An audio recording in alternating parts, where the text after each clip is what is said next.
Mageunter, is this the most expensive Fighting Fantasy Gamebook ever? Stay tuned to find out.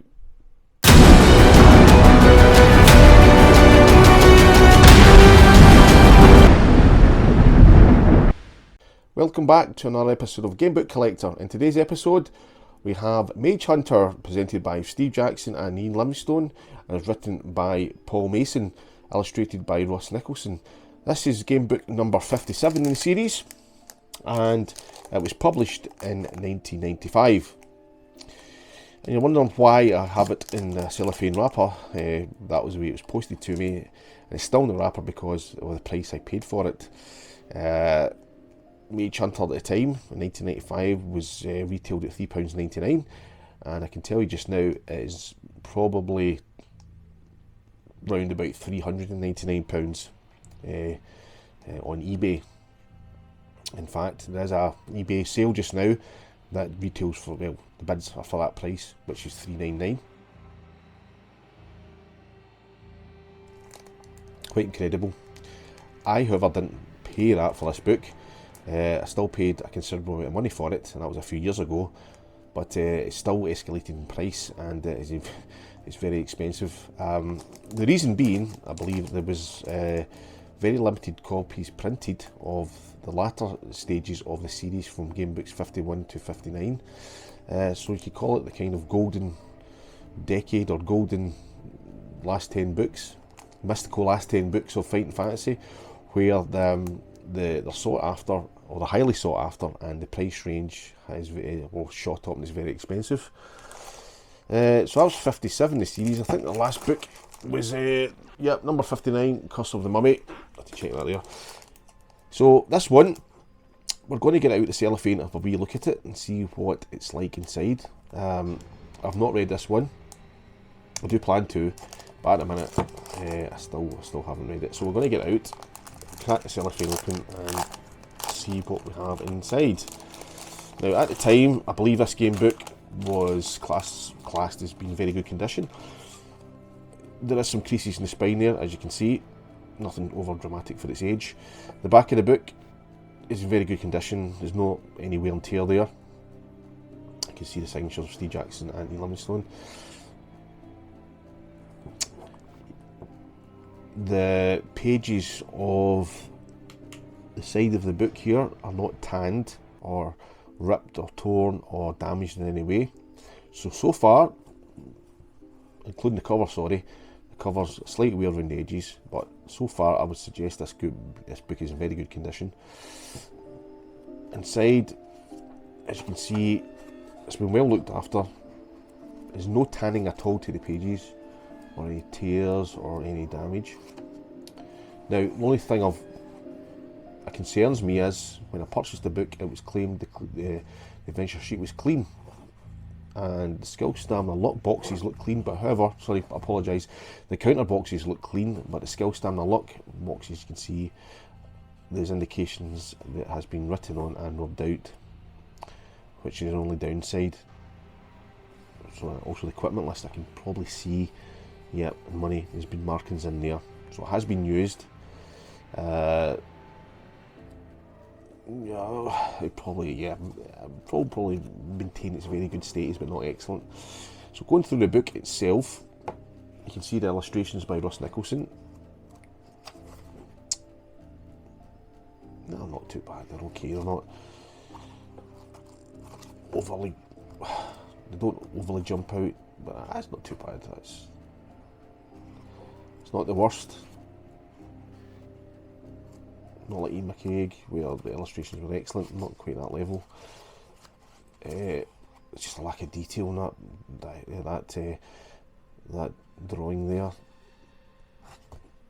That was a bit better, like a griffin type thing with a lion with wings on it. Let's have a look at this one.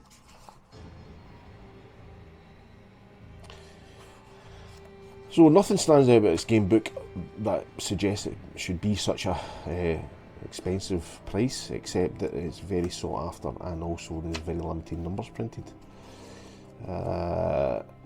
Basically, you are a mage hunter tracking down evil do-gooders and bringing them to justice. Your trusty flintlock pistol and fine steel broadsword have seen many fights, and you have the knowledge, skill and equipment to capture the crafty sorcerer. But disaster strikes, magic drags you far from the familiar world to a land of treasures, maps and treachery. Okay, so that's the basic rundown in the back of the book. The front or cover illustration was done by, let's have a look here, again Russ Nicholson. I also done the front cover illustration, so the whole book illustration artwork was done by Russ Nicholson.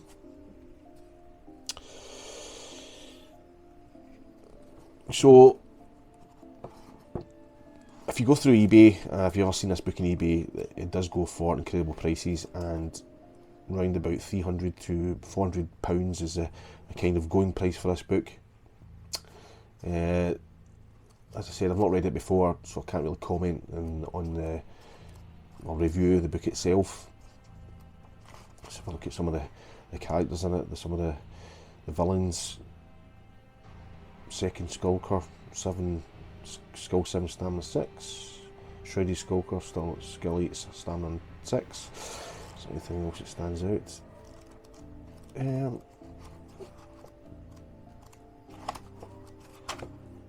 So I'm just briefly flicking through the book and seeing what I can see in it. There's one there. Interesting illustration. That works a bit better than that illustration there. Yeah. Golden Lion Lord, Skill 9, Stamina 14. Nothing too excessive. We'll say that Skill 9 is high. Stamina's not. I've seen higher. So having a look at the first published 1995, it's not a first edition. You can usually tell by, if it is a first edition, usually a 1 in that line of numbers. 3, 5, 7, 9, 10, 8, 6, 4, 2. Definitely not. It's not a reprint, so this is from definitely 1995. So on the front, dragon, front cover, side green puffin, green spine, back orange, I would say. Yep.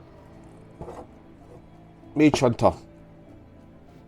By the prices online, this is definitely the most expensive fighting fantasy game book out there, and as I said before, it's highly sought after.